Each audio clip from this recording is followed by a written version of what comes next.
అందరికీ నమస్కారం. నా పేరు పూనం ప్రదీప్ కుమార్, భద్రాచలం.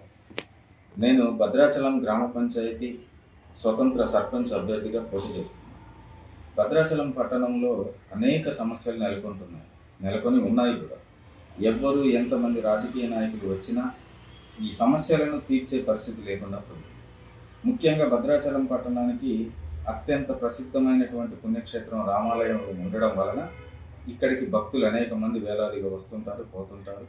అయినా సరే అంతమంది భక్తుల తాకిడిని కూడా తట్టుకొని భద్రాచలం ఇంత పటిష్టంగా కానీ ఇంత గొప్ప భద్రాచలం పట్టణాన్ని పూర్తి స్థాయిలో అభివృద్ధి చేయకపోవడం వలన అనేక ఇబ్బందులు, సమస్యలు యాత్రికులకు, భద్రాచలం పట్టణ వాసులకు తలెత్తుతున్నాయి. ముఖ్యంగా డంపింగ్ యార్డు పరిస్థితి. డంపింగ్ యార్డు ఎక్కడో తీసుకుపోయి ఆ చివర కట్టిండ్రు, సంతోషం. కానీ పూర్తి స్థాయిలో అక్కడ వినియోగించకుండా ఊర్లో ఉన్న చెత్త చెదారం మొత్తం తీసుకొచ్చి రామాలయం పరిసర ప్రాంతాల్లో వేయడం వల్ల ఆ ప్రాంతంలో వేసిన డంపింగు చెత్తని రాత్రిపూట పగులు కాల్చడం వలన రామాలయం చుట్టుపక్కల ఉన్న కాలనీలు అయినటువంటి శిల్పినగర్ కానివ్వండి, ముదిరాజ్ బజార్ కానివ్వండి, లేకుంటే అక్కడి నుంచి ఈ చివరి వరకు కూడా ఆ పొగ భయంకరమైన పొగ వస్తూ ఉంటుంది. అది సరైన పద్ధతి కాదు. తక్షణమే అక్కడ మానేసేయాలి. డంపింగ్ వేయడము, ఆ చెత్తను కాల్చడం తీసేయాలి. రామాలయంకు వచ్చినటువంటి భక్తులు అనేక ఇబ్బందులు పడుతున్నారు. రామాలయంలో ధూపం వేస్తే ఎట్లాగూ అయితే పొగొస్తుందో, ఈ చెత్త కాలబెట్టడం వల్ల ఆ రామాలయం వచ్చే భక్తులకి కానివ్వండి, ఆ ప్రాంతవాసులకు కూడా అనేక రకాల ఆరోగ్య సమస్యలు తలెత్తుతున్నాయి. మెడికల్ వేస్ట్ కూడా మేనేజ్మెంట్ సిస్టమ్ ఒకటి ఉంటుంది, దాన్ని కూడా తీసి అక్కడ వేయడం వలన అవి కాలి అనారోగ్య సమస్యల బారిన ఆ చుట్టుప్రక్కల కాలనీ వాళ్ళు ఇబ్బంది పడుతున్నారు.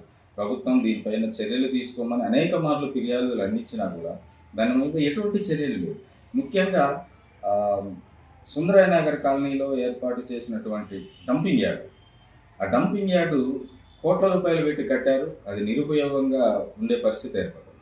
ఏదో తాత్కాలికంగా మనం ఇటుకలు తయారు చేస్తున్నాము, దాంతో వేస్ట్ని తయారు చేసేదో చేస్తున్నాం అనే పేరుకే అది అయింది, కానీ దాన్ని వినియోగించట్లేదు.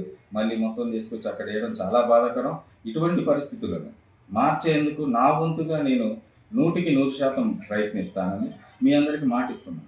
అలాగే భద్రాచలం పట్టణం ఇంత పుణ్యక్షేత్రమైన పట్టణం విస్తీర్ణంలో మనకి చాలా చిన్నదిగా ఉండడం చాలా బాధాకరం.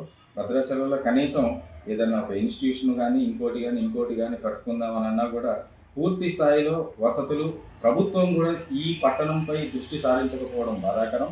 ఇక్కడ పనిచేసినటువంటి గతంలో శాసనసభ్యులు కానివ్వండి, సర్పంచులు, ప్రజాప్రతినిధులు అందరూ కూడా ఎంతో కొంత మేలు చేద్దామని ప్రయత్నం చేశారు. అది కూడా ఫలించక, ప్రభుత్వాలు సహకరించక చాలా ఇబ్బందులు పడుతున్నాయి. దానివల్ల భద్రాచలం పట్టణం అభివృద్ధి చెందలేదు. ఇక్కడ నుంచి బ్రిడ్జి సెంటర్ నుంచి 2 కిలోమీటర్ల దూరంలో ఉన్న ఆంధ్ర బోర్డర్కి ఎటు చూసినా రాత్రిపూట అయితే చిమ్మ చీకటి నెలకొంటుంది.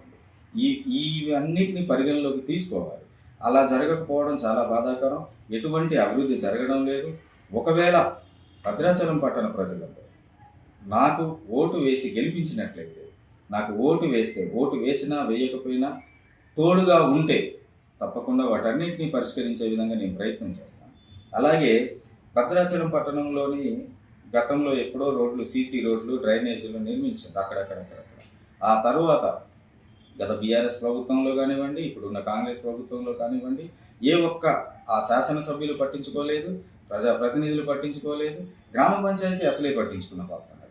ఎంతసేపు పైరవేలతోని లేకుంటే వాళ్ళ యొక్క దందాలతోనే సరిపోతుంది తప్పించి అభివృద్ధి అనేది కాలనీలలో ఎక్కడా జరగలేదు.